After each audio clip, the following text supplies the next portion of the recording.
Blood on the Volga. By Charles Eugene Anderson. This book is narrated by Google Auto Narrate. Chapter 1. Portents of Blood. In the quiet misery of dawn, Ivan Kuznetsov stood outside his decaying family hovel in the remote village of Volga. The air was damp and heavy with the iron scent of blood. The sky was painted in bruised shades of purple and red, ominous clouds gathering over the trembling birch trees. His mother, a gaunt woman with worry lines cut deep into her hollow cheeks, clutched him with bony fingers. "Stay alive, my son," she rasped, her sunken eyes glistening with tears as dark memories surfaced. "I'll try, Mama," Ivan replied quietly, his young voice strained with dread and duty. He was barely grown, swimming in the mound of a uniform that had claimed his father and elder brother.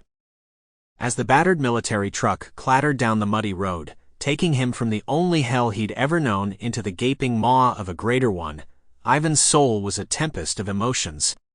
Foolish patriotism warred with a primal terror of the oblivion that awaited.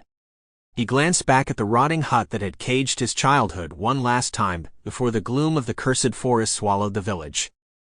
Besides Ivan hunched two other youths, freshly torn from their short-lived innocence to be fed to the endless battlefields.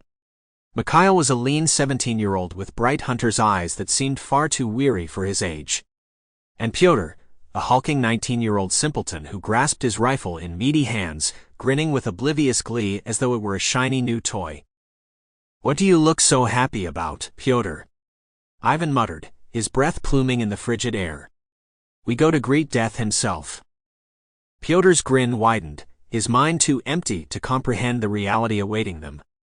"Do you think I'll get to shoot the gun soon?" he asked with childish enthusiasm. Mikhail scowled, his age showing momentarily as fear flashed across his features. "If you're lucky, the fascists will shoot you before you even raise your rifle." Ivan sighed, the sound lost in the rattling of the truck. His limbs felt heavy, resignation sinking into his bones. At least in battle, the end would come quickly. "Pray our ends are swift," he whispered, closing his eyes as he pictured his mother's weeping silhouette fading into the gloom. "Pray the war is kinder to us than life." As the truck shuddered into Moscow, the haggard city only sharpened the bleak mood. Buildings lay in ruins, with remnants of lives crushed underneath.